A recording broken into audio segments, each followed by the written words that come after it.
"Mommy, Tom is on the phone," Tina called from down the hallway. "Okay," I replied, shuffling over to the receiver.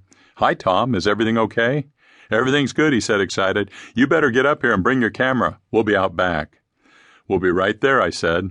"Tina, put your coat on," I yelled, running down the hallway. "We have to go see Tom." It was a cold, blustery day in mid-December. Our small, rural community had been recently blanketed with snow. The apple orchards were bare. Only snow clung to their naked branches. It was about 4 miles from our house to Winnie Wakely's school, at the top of the hill where my son Curtis received his physical therapy 3 times a week. Lots of physical therapists had worked with Curtis over the years, but Tom was special. He knew what was important to a 6-year-old boy, things like wearing normal shoes without braces, riding a bicycle, and having little plastic caps on the ends of your shoelaces so frayed ends don't make lacing impossible. Tom also knew that boys who wore belts with hard-to-work buckles might end up peeing down their legs. As Tina and I drove slowly through the barren orchards up the winding country road, I thought about how excited Curtis must be and how thankful I was for Tom to be in his life. Every 6 months, we met to set goals for Curtis's development. Our goal this time around was for Curtis to be riding a bicycle by Christmas. He had sent a letter to Santa requesting a new 2-wheeler, and it was just 9 days until Christmas. This was his last session with Tom until after the holiday. Curtis was an abused child whom I had adopted when he was 23 months old.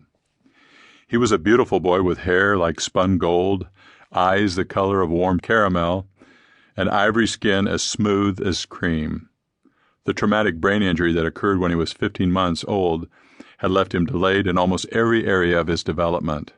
His left leg was 2 inches shorter than the right. The muscles on his left thigh and calf had atrophied. He wore a heavy lift and leg brace on his left shoe to allow his foot to reach the floor. His left leg was essentially just a stabilizer for standing. It could not function to pedal a bicycle. God would need to work a miracle for Curtis to learn to ride a bike. I parked my Jeep in the snow-covered parking lot under the ponderosa pines. Tina and I went through the special education building to the covered play area behind the school. We could see Tom running alongside the bicycle with Curtis balanced on the seat. Tina and I began to clap and cheer, but Curtis just gave us the "what's the big deal" look. He thought Tom was still holding the bike up right behind him, so when Curtis turned the bike to head back to our direction, Tom changed his pace and ran up ahead where Curtis could see him. Curtis looked at Tom. Then he looked at me. The happiest smile I'd ever seen flashed across his beautiful face. "I don't believe it! I don't believe it!" he shouted with joy as he rode past, his right leg doing the work for his left. Tina, always his biggest fan, clapped and cheered him on. I wiped the tears from my cheeks and shouted, "Look at you, Curtis! You're riding a bike!" He just kept pedaling, watching and grinning. Proud of his accomplishment, he rode out of the covered play area, onto the basketball court, and straight into the basketball goal.